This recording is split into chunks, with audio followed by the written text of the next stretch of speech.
Bien, estamos en la segunda charla sobre la comunidad organizada, que sabemos que es un libro que condensa un discurso del general Perón. No que lo condensa, sino que es el texto completo del discurso del general Perón en la clausura del primer Congreso Nacional de Filosofía.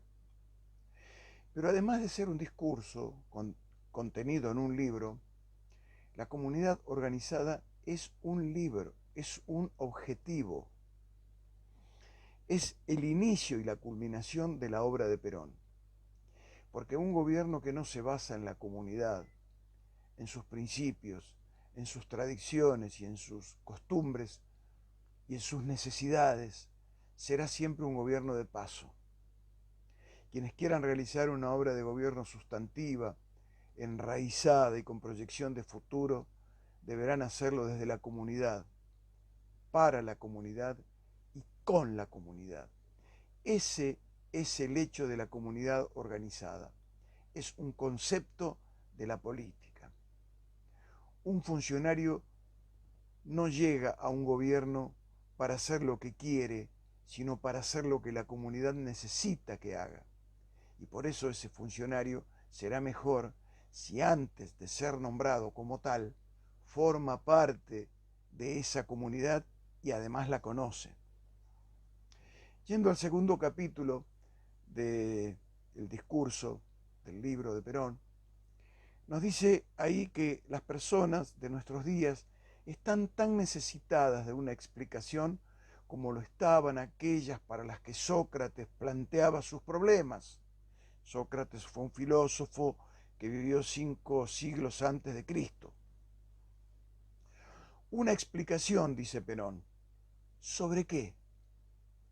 ¿Sobre qué necesitarían las personas una explicación? Pues sobre el ser, sobre el principio, la virtud, la belleza, la finalidad.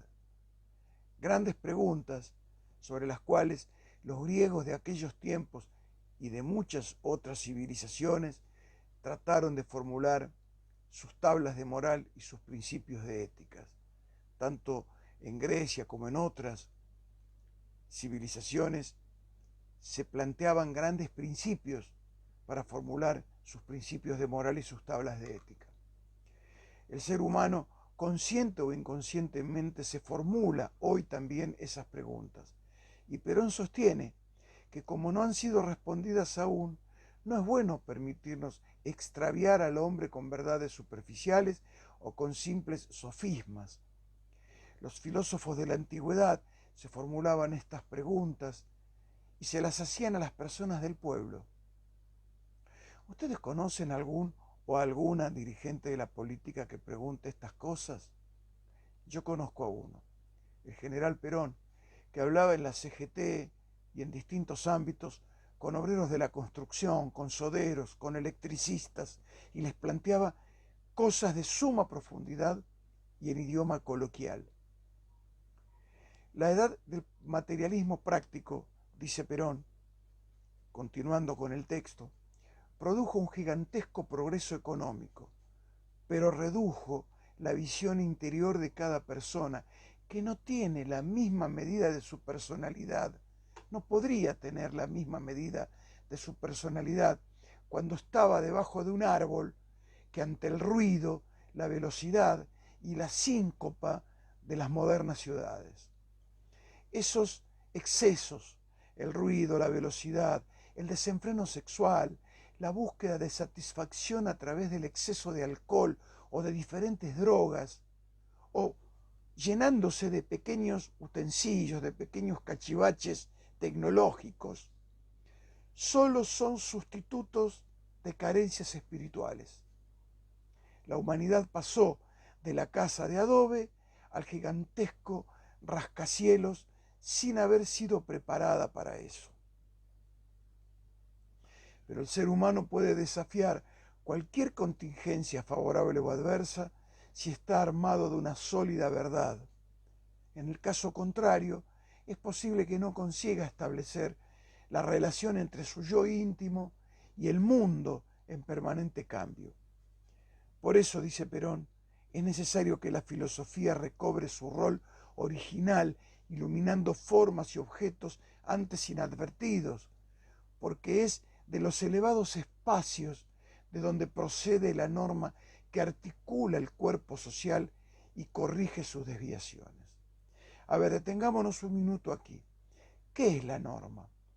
Es la ley, las leyes a través de las cuales los pueblos, las modernas nacionalidades, acordaron un contrato social. Esas leyes son las que articulan el cuerpo social y corrigen sus desviaciones. Y esa norma, esa ley, debe proceder de los elevados espacios donde el pensamiento especula, reflexiona y el espíritu se enriquece. Algunos de esos elevados espacios podríamos suponer, por ejemplo, que son las religiones. Las grandes civilizaciones de todos los tiempos y todas las latitudes se han sostenido y se han desarrollado sobre religiones. Religiones que, como su nombre lo dice, religan al ser humano con sus principios y con sus fines. Grandes civilizaciones se han formado, por ejemplo, a partir de los 10 mandamientos que Moisés trajo del Sinaí. Leyes de todas las naciones se han basado en tales principios: no robar, no matar, no mentir. Miren qué simple. Miren qué distinta sería la vida si las personas de nuestro tiempo cumplieran con aquellos mandamientos. No mentiríamos, no robaríamos, no mataríamos. Bueno, sobre esos altos espacios de reflexión, el ser humano ha concebido leyes, normas, buscando articular el cuerpo social y corregir sus desviaciones. Y no les digo nada lo felices que seríamos si cumpliéramos con el mandamiento número 11, que es el que nos dejó el gran Nazareno, y nos amáramos los unos a nosotros. Seguramente el mundo sería mejor, ¿no? Bueno, eso forma parte de lo que Perón quiere decirnos. A su vez, nos dice que la filosofía debe iluminar, llevar a un campo visible formas y objetos antes inadvertidos. Vale aquí acudir a un ejemplo, porque como Perón enseña, un ejemplo lo aclara todo.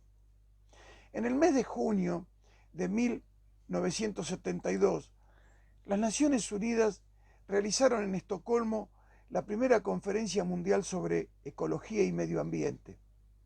Anticipándose a la misma, el general Perón, desde el exilio de España, le envió en mayo de ese año una carta al secretario general de las Naciones Unidas y a quienes participarían en ese encuentro, grandes líderes mundiales, planteando el problema ecológico universal y cuáles serían, desde su punto de vista, las soluciones.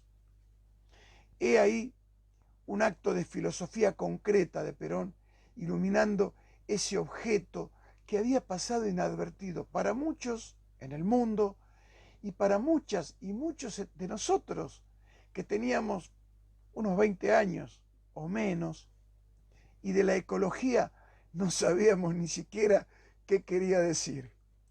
Bueno, Juan Domingo Perón, el gran filósofo de América, fue quien nos metió en eso.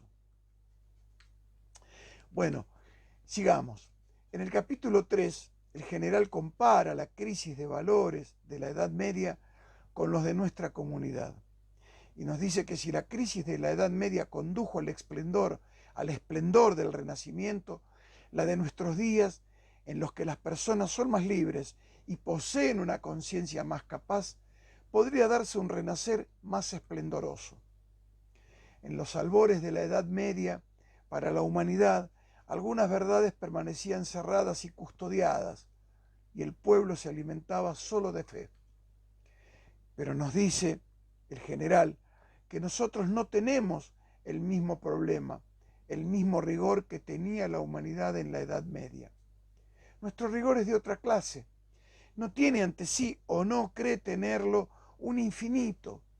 No da la sensación de producirse para el tiempo, sino para el momento. Por ejemplo, hay algunos que se preocupan menos por las verdades que por las apariencias. y se preocupan más por lo inmediato y lo personal que por lo mediato y general.